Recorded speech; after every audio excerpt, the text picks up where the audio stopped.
Welcome to Zeros and Ones, podcast about philosophy, ancient wisdom, and the meaning of life. Here is your host, Becka Thompson. There's my thermos. If you're listening at home, great. If you're watching along, it's probably just best to listen because I don't have a fun gimmicks when I talk. Hi, my name is Becca. I am your host of this wonderful time together, and I am grateful that you are here.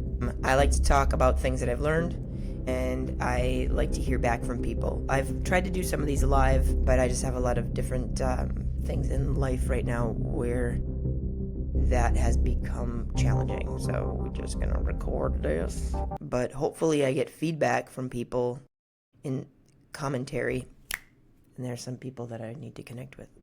But anyway, hi, how you doing? My name is Becca, and this is, my podcast is called Zeros and Ones because that's pretty much everything.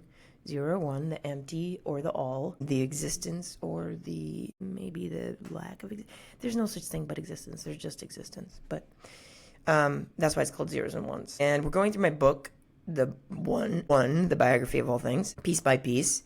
And if you haven't been keeping up, so the book is sectioned. Hopefully it'll be out before Christmas. Not quite ready by Black Friday. That wasn't my goal actually, but it is what it is. My to-do list is way too long, but this is what happens when a person gets busy. So today the topic is going to be logic.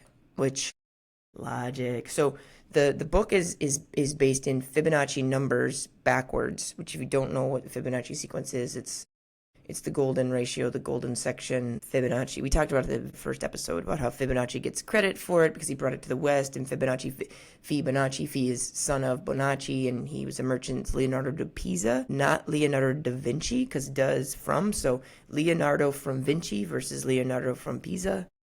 So Leonardo from Pisa, who was the son of Bonacci, Fibonacci, is the guy who was a merchant who discovered this. He also brought Hindu-Arabic numeration to the West. So the sections would be 8, 5, 3, 2, 1, 1, and fiend, because it starts 1, 1, 2, blah, blah, blah. So we're in section 8, and the 8 are the classical ideas of text, the classical subject matters that you would learn. So we've been through arithmetic, geometry, astronomy, physics, music. What else have we done? And we only have 2 left. We have logic and rhetoric. So I think I skipped over one by accident. Ethics. So we only have logic and rhetoric in set 8. And then we're going to go to set 5, which I'll tell you what that is. But I thought, before we get into logic, which logic is, it's a train of thinking, right? It's literally the binary code of the ons-offs. Before we get into that, I thought it would be interesting to talk about the Wizard of Oz. So we talked about this like 4 seconds, and most of you might know, of course, that Wicked, the musical, is now a movie musical. And Wicked is the song Defying Gravity. Yeah, I think that's powerful for a lot of people. For me, it's as powerful. Idina Menzel, it doesn't matter if it's, she actually did a film with my friend Tracy Toms, played Joanne to Idina Menzel's Maureen in Rent the movie, 20 years ago. But then Idina Menzel, so she's Maureen in Rent, and then she's Elphaba in Wicked, and then she's sang for Elsa in Frozen and Frozen 2. She's just got these incredible anthems that it's just like, I don't know, she just gets how to put the song together. She's really an incredible talent, of course. I mean, when you think of that, how iconic it is that she tent-poled that. And I don't care who you are. The music is one thing, but the performer to create that iconic space, there's a reason why Defying Gravity is so and it's because Idina Menzel was able to infuse that emotional tension inside of that music. Of course, last week our topic was music, but music is so powerful because it creates this space, right? And emotion is energy in motion. And as a performer, you are often trained of how to navigate that and shoot the audience down with you. So you evoke all these feelings inside yourself, right? The audience comes along because they're like, oh my gosh, I have these feelings also. The music is meant to elevate that. Hopefully the lyric does it too. We haven't talked about rhetoric. We're talking about that next week. And then it all transports you into a collective response. which it can't be denied that Idina Menzel has, I mean, to be able to have these, why can't I remember the name of the song in Rent? Between it's take me for what I am, you know what I'm talking about? Who I was meant to be. And if you give a damn, take me, baby, or leave me. That's what it's called, right? Take me or leave me? Is that what it's called? Also Idina Menzel, right? I love the start of that song. And of course, I love singing, obviously. And then, you know, Defying Gravity. I mean, I'd bust that into song too, but I feel like maybe that's too much.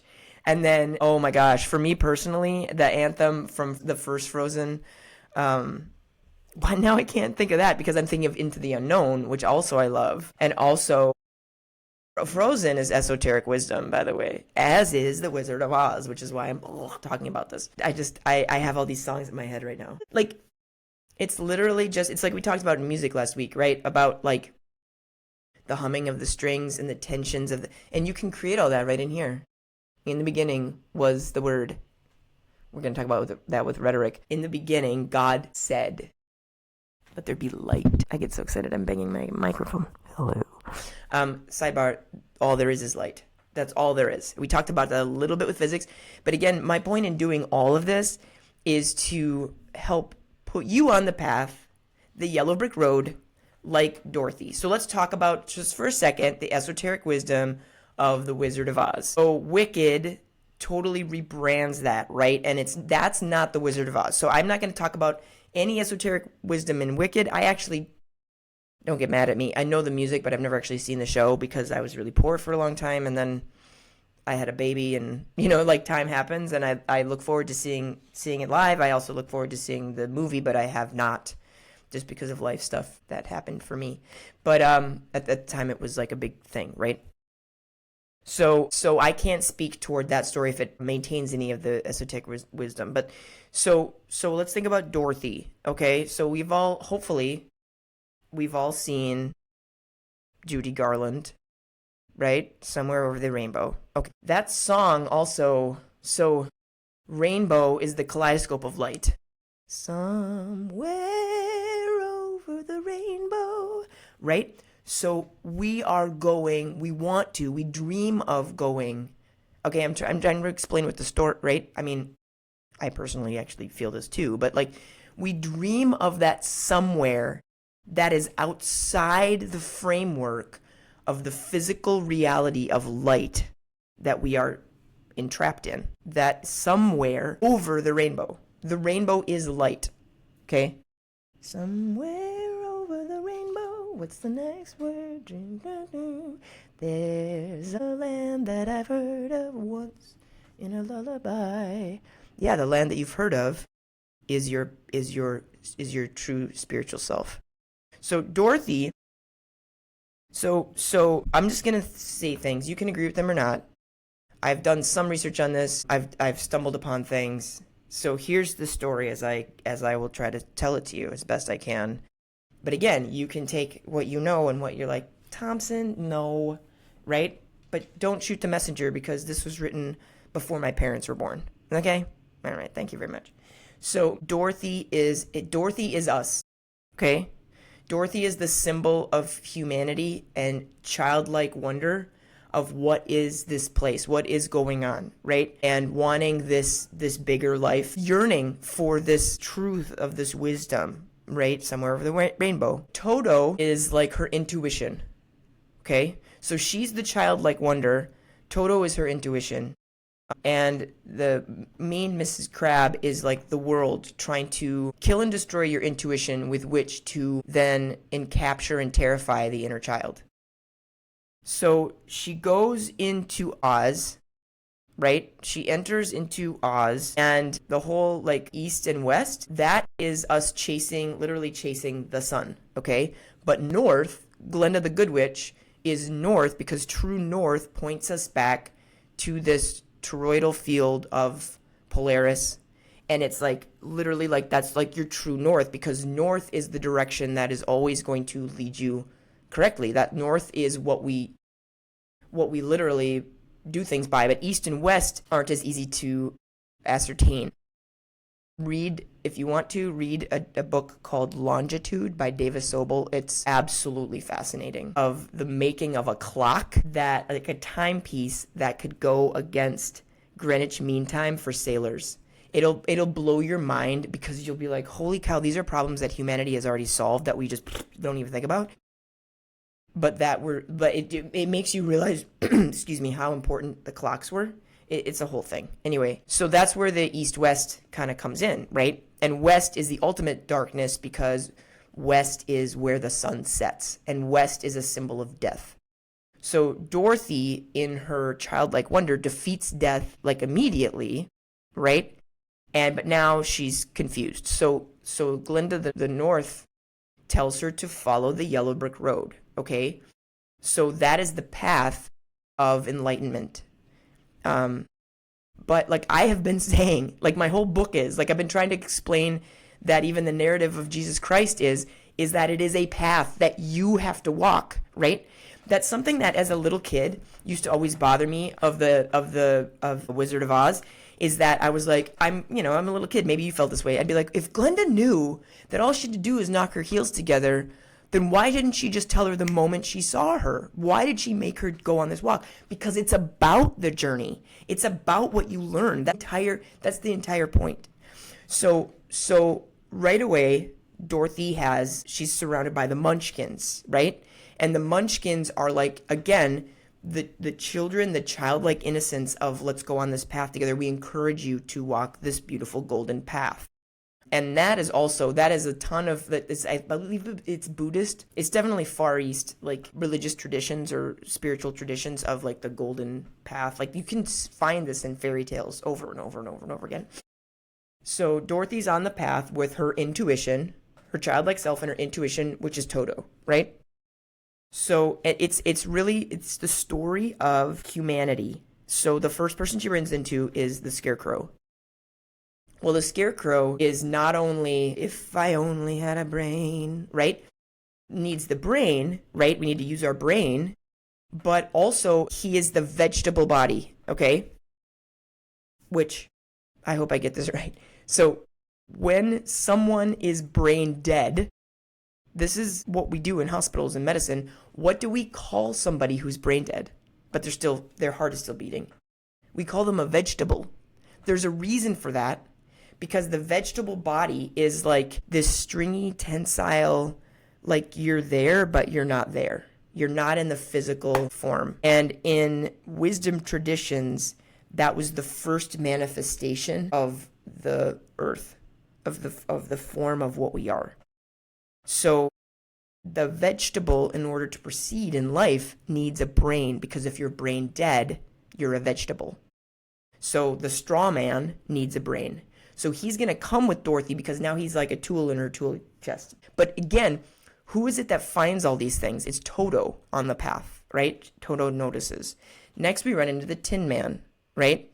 The Tin Man is useless. He's frozen in time because of the fact that he has no heart. He doesn't know how to love or be. But the tin also symbolizes, first of all, tin, I believe, is Saturn. But tin is like the mineral body. So the mineral body is rigid, and it is the form, right? But now we've got structure. And if you look out into our world, right, the literal rocks and stones are minerals. I mean, we still mine for these things. This is what we talk about when the government wants to, they want to do copper mining in the boundary waters, or they're, lithium minings for the batteries in your phone are killing children, which is true. And like, yeah, because that's the mineral body of the metals, and the Tin Man needs a heart, because the heart is what allows us to next more deeply understand where and why the path is. Next, who do they meet? The animal, right? Our animal body. So you've got the vegetable body, the mineral body, the animal body. The animal, and what does the animal need to proceed? Right? Because they're all stuck wherever they are. The Scarecrow, the Tin Man, and the Cowardly Lion are stuck where they are.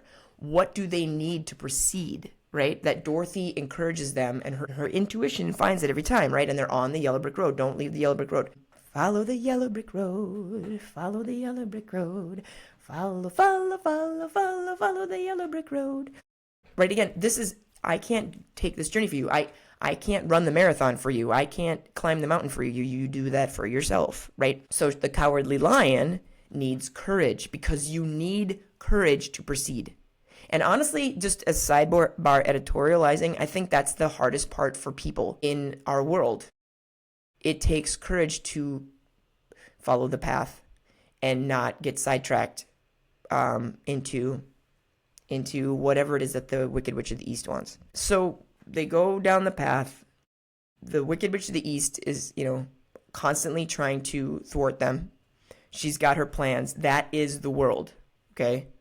My dad always used to say, the world, the devil, in our own flesh. But it's like that is what is spoken of also, like echoes in the Bible of the world, right? Jesus says, you are in the world, not of it. And that is literally the society that we've created, right? I mean, we just had a presidential election. That would be like the world, right? And I've had friends on both sides who are faithful people who are railing at the other side, being like, you're not Christ-like. Well, you're not Christ-like. Well, guess what, guys? Nobody's Christ-like, because this is it. I don't mean that in a bad way. I mean it like that is of the world. Ultimately, these are structures of the world, right? And the other journeys are internal, okay? My internal navigation leads me to make decisions in the world, but my internal navigation is not of the world. Are you with me on that?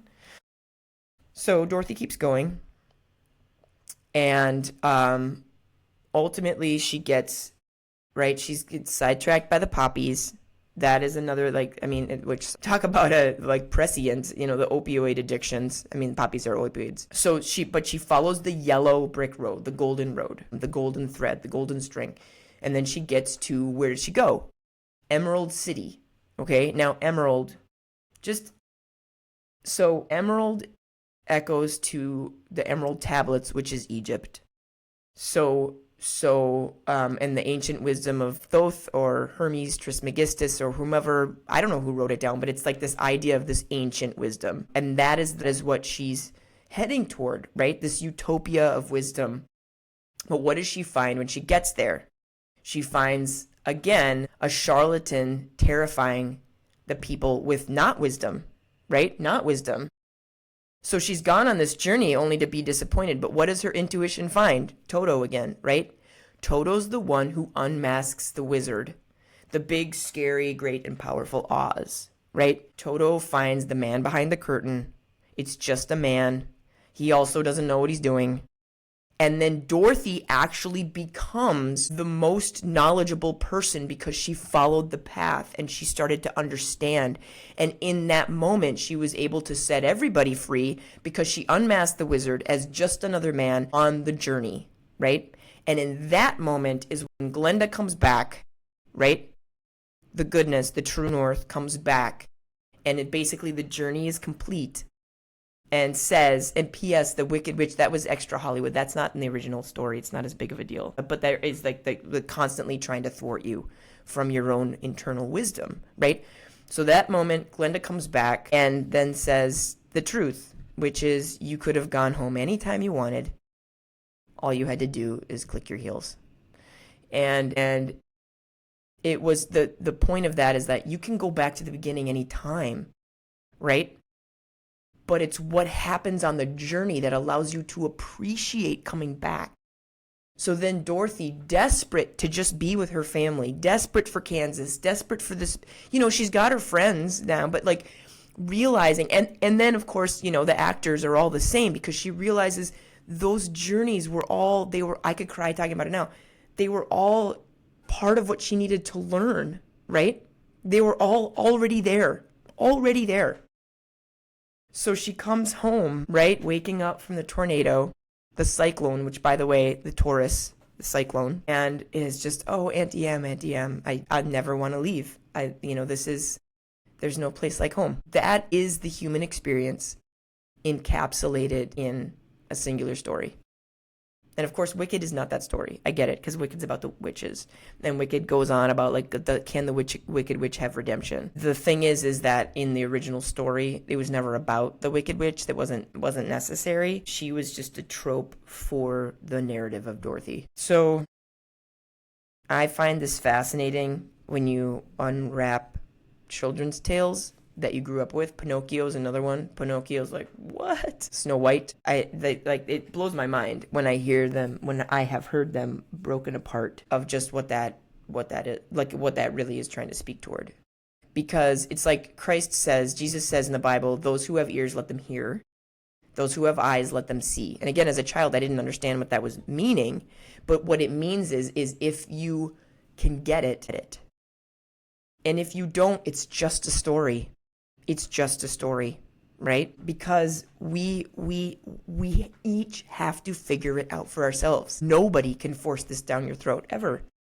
It's that phrase, you can lead a horse to water, but you can't make them drink, right? That's why, again, in the New Testament, the disciples of Christ, discipuli, the students of the rabbi, the teacher, right? Jesus is the teacher, the disciples are the students. The students ask Jesus, Yeshua, like, we'll talk about that when we talk about rhetoric, like, why do you speak in parables? Right? They flat out ask, it's in the Bible, right? Why do you speak in parables? And Jesus, like, illuminates that, like, it's because not everybody's going to understand this, and speaking plainly, it's just, it's not gonna, I don't know if you know people like this, or if you've ever been this person, where it's just not gonna land with you until it lands with you. That's why the stories exist on 1,000 different levels. Shakespeare had, I love Shakespeare. I'm adapting something right now. But so, there you go. That's The Wizard of Oz. And feel free to disagree or ask questions or have your theories, but I'm 99% sure that that's what Baum was trying to say. So let's talk a little bit about logic. Again, I've written a book. It's being edited right now. It's called One, the Biography of All Things, or the Biography of Everything. I can't decide if I want to say everything or all things. I feel like I want to say all things. But let's look to, speaking about parables, Thomas Paine. That's our quote for logic. Do you know who Thomas Paine is? He's one of the early patriots of the United States. He was a British citizen, and he wrote Common Sense. He was the one who wrote, and what is it actually called? These Are the Times That Try Men's Souls. With the Sunshine Soldier and will like shirk now, but it was a rousing, it was a pamphlet. The American Crisis. Yeah. So this is what Thomas Paine said. He was an amazing logician. To argue with a person who has renounced the use of reason is like administering medicine to the dead, end quote. So Thomas Paine is saying that you can't reason with someone, like there's no point in arguing or debating someone who has pulled away from logic. And that is to bring, like that's like the Lazarus metaphor, like bring this back to life. There's no point. So don't argue or debate with somebody who's not going to be coming to use reason. So what is reason? So it is log or logo, and the word is to rooted in the word to think. Cogito is another word like logos. The words all kind of like bounce around. Okay. So I've been teaching logic most of my life through geometry. Like I've said to people, kids are always like, whenever we do proof, they're like, I don't know why proof is so hard in math.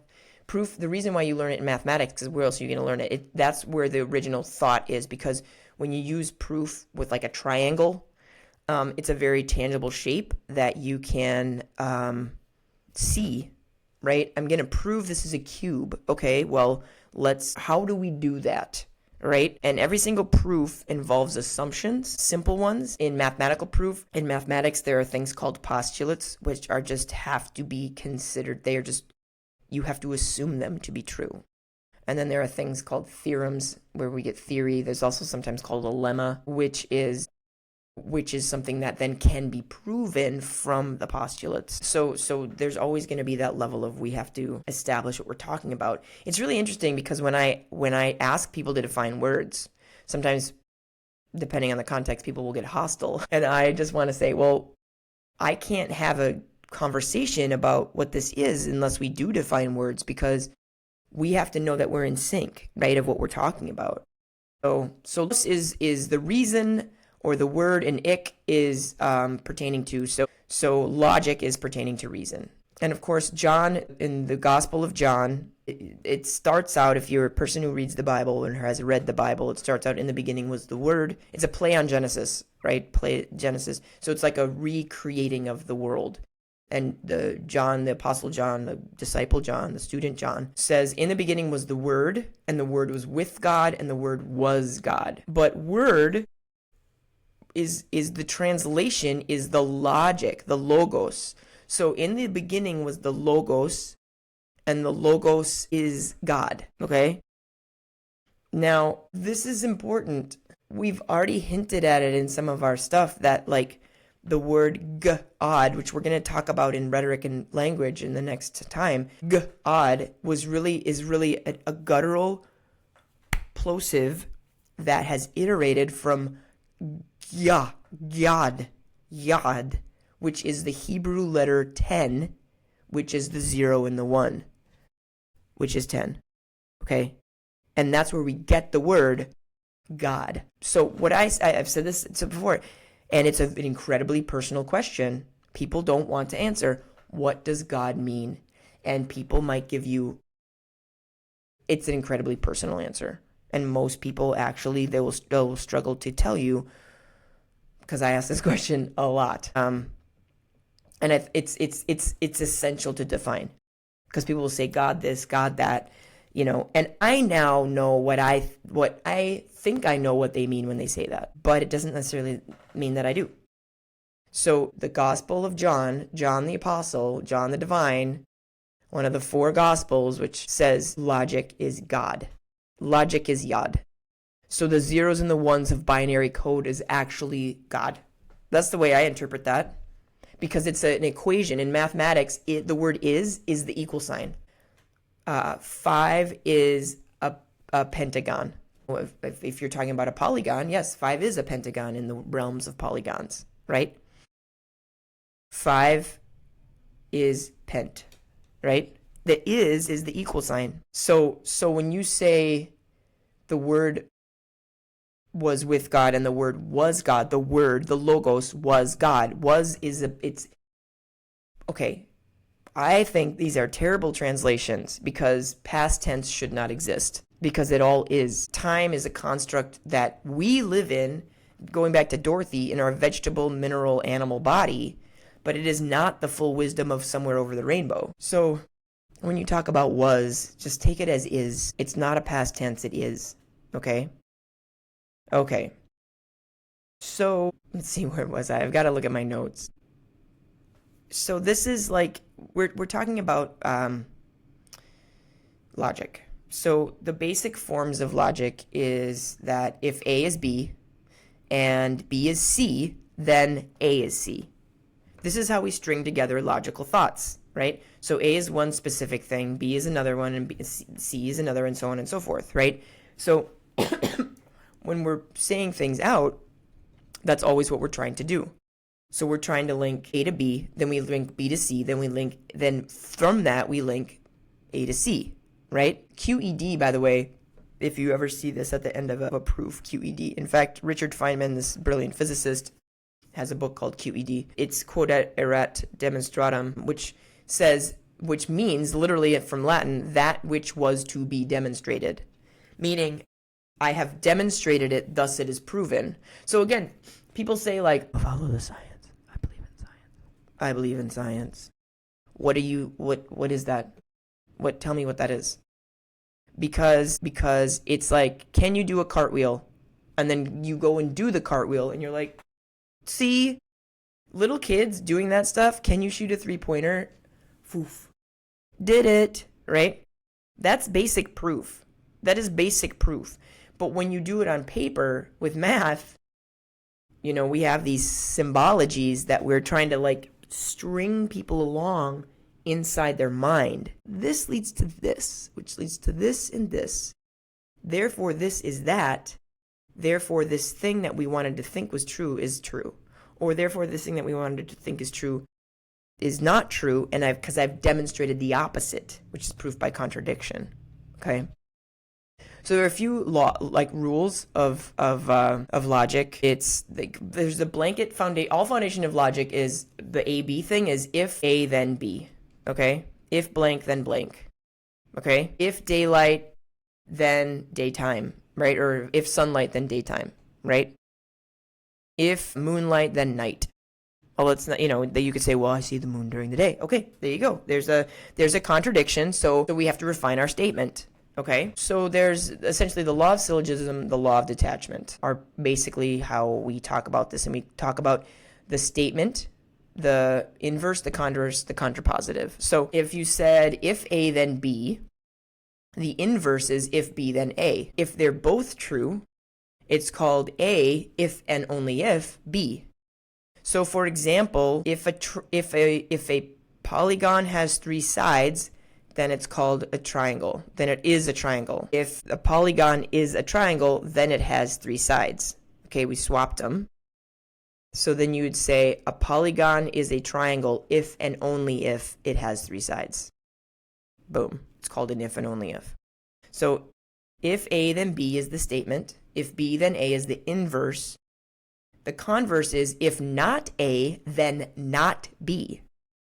Okay? If a phone has Star Wars on it, then it is mine.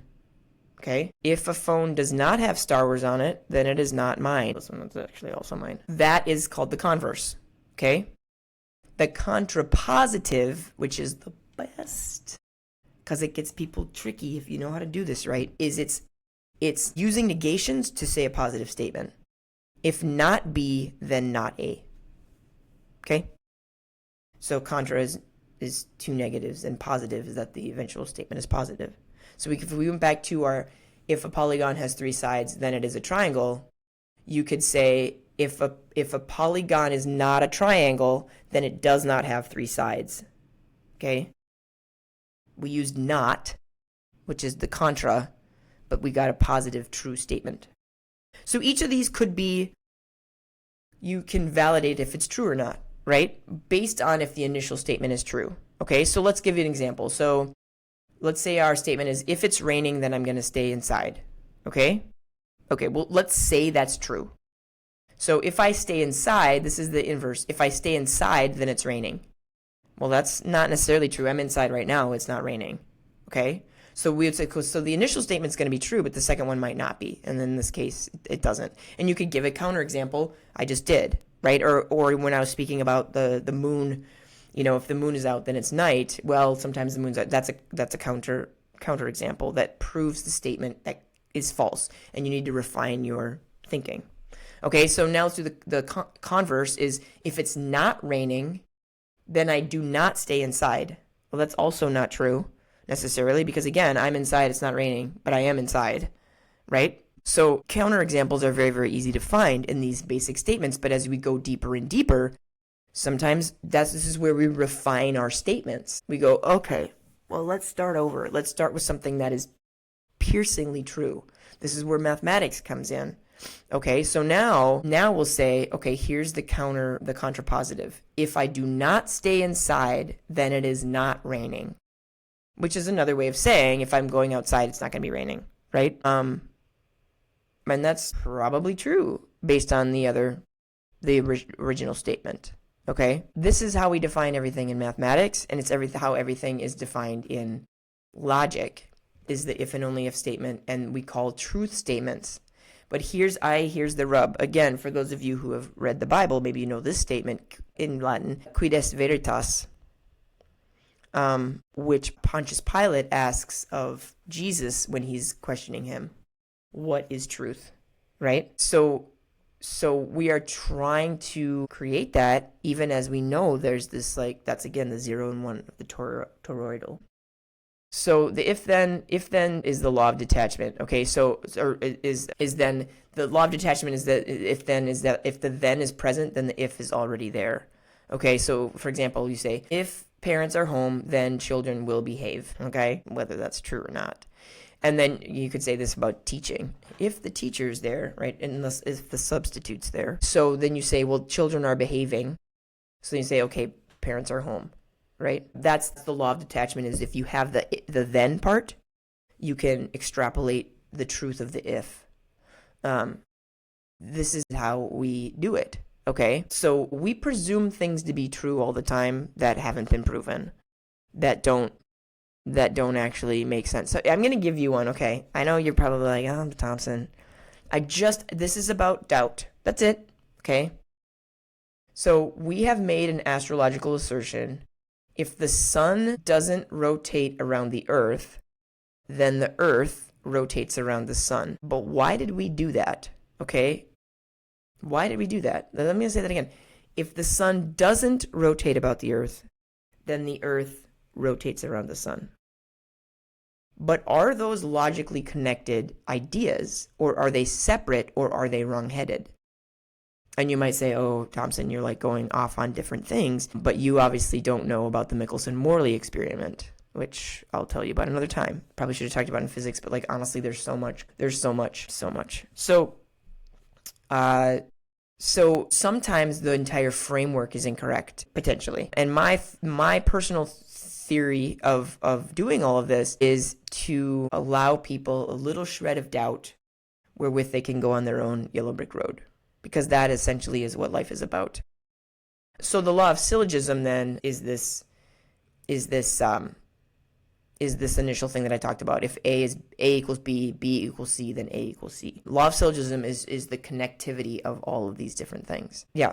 And you know, we could go on and on and on and on and on about the different frameworks of logic, but I just want to give the basic idea of what happens, because what has happened in our society right now, right, is that there's an attack on the idea of A equals B and B equals C, therefore A equals C. There's an attack on these equations, like literally and figuratively. And I think, yeah, it's important to sometimes let those things go, and yet at the same time, like, logic is still an important ethos of what we do and why we do it. So, you know, if we could link ourselves, I'd say if I write this, if I make a podcast of this, then people will come and listen. And you say, okay, if I read this or listen, then I will, learn what I've learned. I mean, that's my goal, right? Is that I'm motivated to write this because I've taken time to learn these things.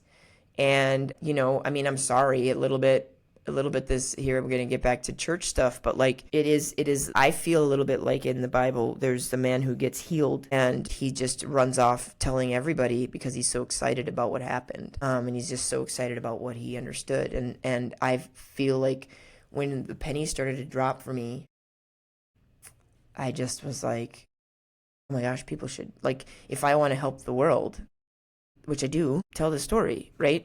And there's wisdom all around us, but do we see it, right? Do we see it? That's the question, So part of the logic here is an implicit trust, which trust comes from truth. And again, Pontius Pilate, quidus veritas, like what is truth? So veritas, verify, right? And that, that is the question, isn't it? Whether 'tis nobler in the mind to suffer the slings and arrows of outrageous fortune, or to take arms against a sea of troubles, and by opposing end them, to die, to sleep no more. And in that sleep of death, what dreams may come when we have shuffled off this mortal coil must give us pause. I know I skipped some parts of that for those of you who have Hamlet's speech memorized. There is just one thing. There is just one truth. There is just one thing, and we each have been given a particle. So I'm going to end with this because this also just dropped, is the last parts of the season of this cartoon TV show Arcane, which Arcane is, I was watching it with my son yesterday morning, and I was like, wow, this is just esoteric wisdom bombs all over the place, with the magic and the tense and the good and the evil, but it's not good and evil, it's two different sides. And if you've watched, I'm not like, this is okay. If you're looking forward to seeing Arcane and you haven't yet, these are spoilers. If you've either watched it already and don't care, or you have no desire to watch Arcane, feel free to keep listening. So Jace and his old partner, Victor, end up on opposite sides of an idea. Victor sees supremacy and beauty and peace and love in a collective, synced mind of one. He can heal people, but when he heals them, he also can take power of their mind. Meanwhile, Jace is arguing that the complexity and the struggle of the individual experience is what we need to do, and that tangle, right, is the fight, and at the end they then are together. Okay, if I may be so bold, that is the exact same narrative that I'm trying to say that is all around us in the world. We are one, but we wrestle with each other, and we're ultimately, we're wrestling with ourself through each other, of which is better, to be of a singular understood collective mind, or to, in particles, comprehend separately. Meanwhile, we are each our own deity, because we command the organism inside of us. We command our cardiothoracic area. We command our lungs and our respiratory. We command our digestive tract. We command our muscles and up from right here. We are that. We're going to get into this in a different set about our bodies, but my gosh, when people attack their own body, there's such a sadness. And I got to tell you, I struggle with coffee. Last night was my friend at a birthday party, and I had some alcohol, and I don't like what it does to me. I don't like it. But I wrestle with the social implications of, like, oh, everyone's having a beer to celebrate my pal, like, I'll have a beer, right? But do I need to do that, and knowing that it's going to hurt different systems? I mean, honestly, I feel like that's the government intentionally hurting their people. And I'm the government, and I'm the people. I'm both. Because, and for what? For a temporary connection with others, for a party. When you attack your own body, which we do every day by what we put in it, and what we put in our mind, what we put in our ears. That's what I was talking about: light pollution, sound pollution. It's so sad to me. And I we each have this thing, but we are each our own deity in our purpose and in our space. Yeah. I sometimes think of, like, oh, what would people think if they hear this or this out of me? And the reality is, like, there's nothing better than truth and honesty, and that comes from just sitting down and learning. And I feel very badly for people who want to save the world, right? Want to change the world, but they're doing it with anger, which only exacerbates, right?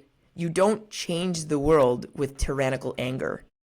The only thing, it's like Martin Luther King says, only light drives out darkness. Only love can change things. So if you're like, we have these demands and we want this policy, and we're here to roar and fight and whatever, when you are trying to get that through anger, you actually only exacerbate the problem. And I just say that internally, personally. I've lived through trying to do change by love, and I've lived through trying to do change by anger. And I'm telling you right now, anger eats you up. It eats you up. Other people can walk away. I mean, Anyway, I am at time, and I have to go. I'm a busy person. But thank you always for coming into my TED Talk, and I hope you found any of this helpful. Logic is key. Logic is key to the universe. And truth comes like a blade, always. Truth comes like a sword, always. It's inevitable, like Thanos. But not bad. I'm not trying to take over the world. I'm not, it's like the airplane rising above the clouds, right? So when you're here, all you ever know are clouds. And it's not till humanity was able to rise above the clouds that you realize there really is a place where it's always sunny. Somewhere over the rainbow. But it's in your mind. Okay, I gotta go. Have a great day. Thank you so much again. I just love talking about this, and I seek to have more people on. Baby steps. Baby steps. All right, much love. Have a great day. Adios. Thank you so much for listening to Zeros and Ones with Becka Thompson. Please subscribe and share.